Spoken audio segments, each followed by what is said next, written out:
Have you ever noticed how a tax code feature can make a so-so tool feel like a must-have?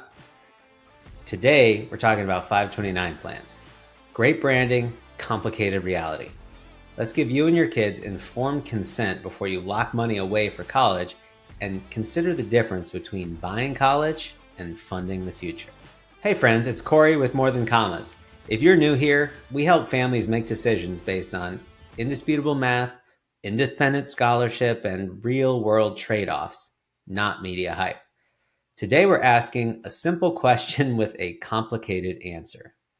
Should you use a 529 plan? You'll hear when it shines, when it backfires, and a creative way to use the new 529 to Roth conversion rules. Stick around, this might save you years of regret.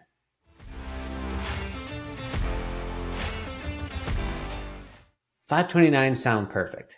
Tax-free growth for qualified education, often with state-level perks. That tax halo gives 529s automatic authority, but a tax break doesn't make something universally good. It makes it situational. We wanted to run a few comparisons to give concrete examples of how different college funding plans might play out using a real set of numbers.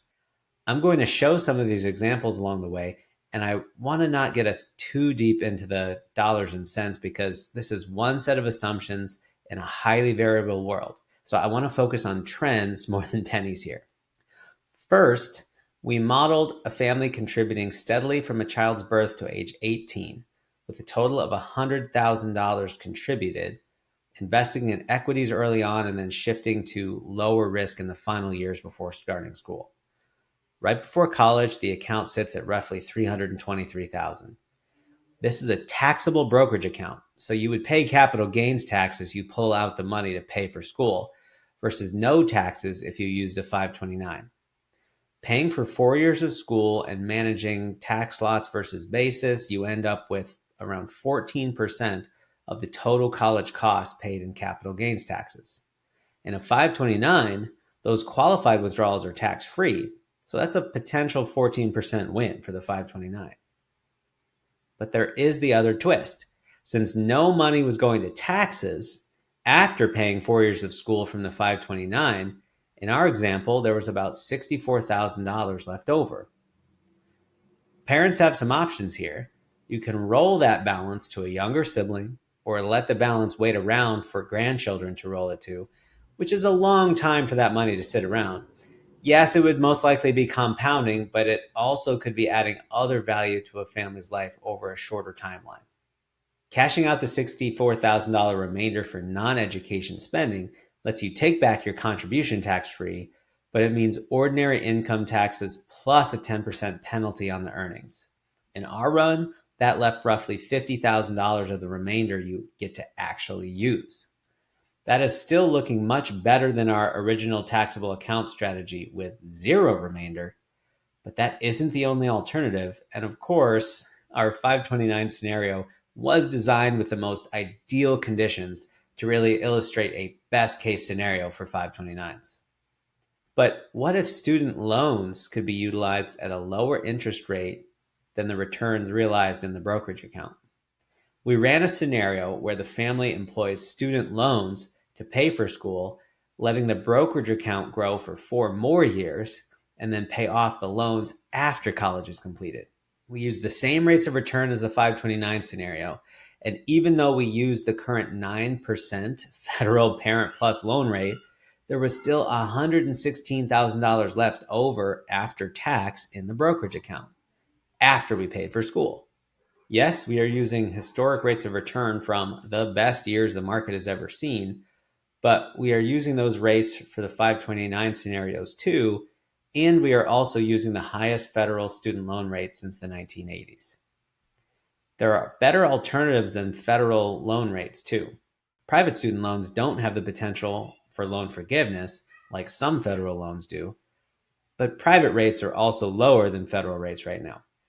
If parents are saving for college in a taxable account, they can open a securities-backed line of credit, also known as an S-block.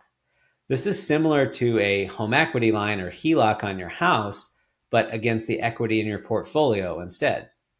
Because these loans are backed by the more liquid assets held in a taxable account, opening them is typically quick and easy, and rates are typically lower than unsecured loans.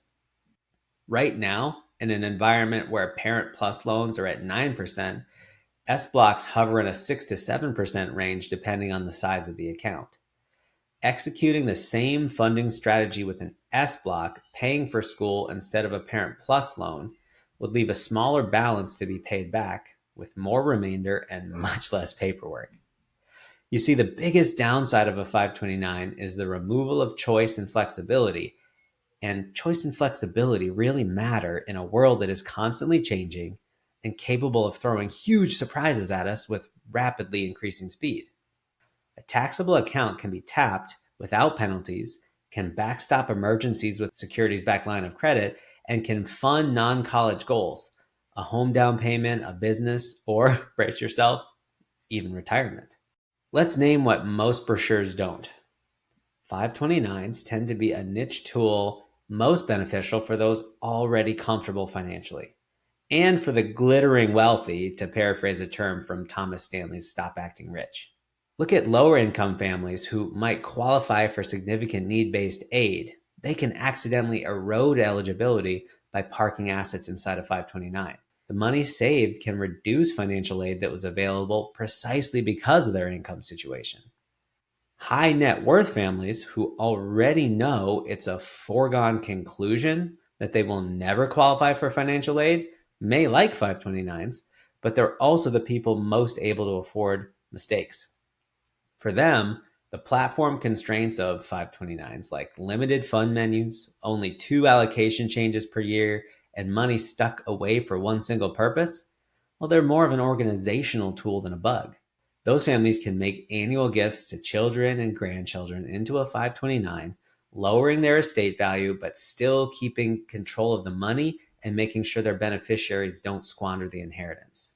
Now, the broad middle, let's say a household with 2 working professionals both making average to above average income, they often discover that the output of the FAFSA application expects them to cash flow school without meaningful aid.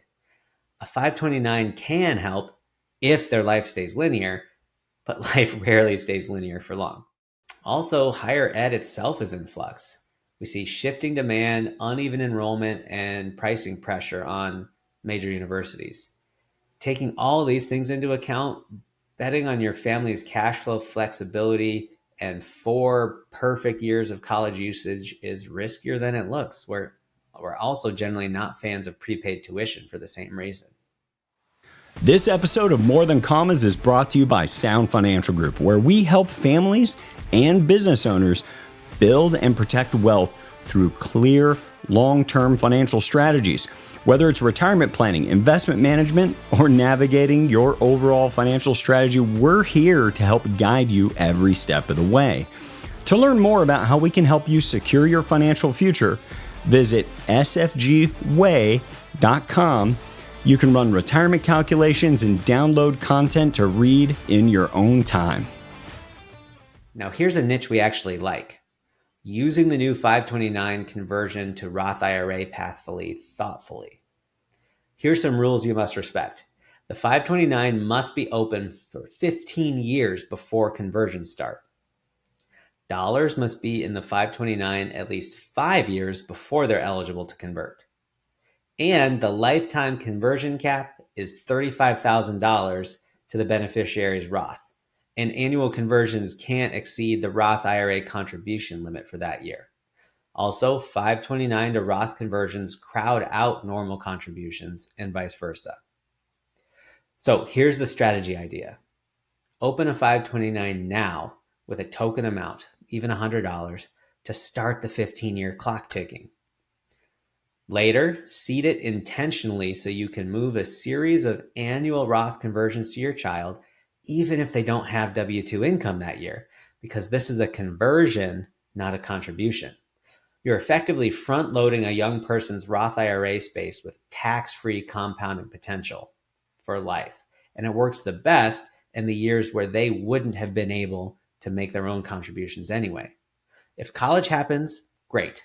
Remaining $529 can still go to qualified expenses, and there's a small $10,000 lifetime 529 allowance towards student loan repayment.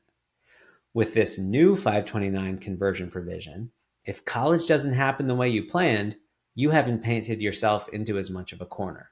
Now let's circle back to that $150,000 brokerage account remainder that we were looking at before. That's after using student loans and paying them off. In a taxable account, if left invested as a family opportunity fund, what could it mean for your child? You could keep that for retirement from age 18 to 65, and market-like growth could turn hundreds of thousands into multi-million dollar outcomes.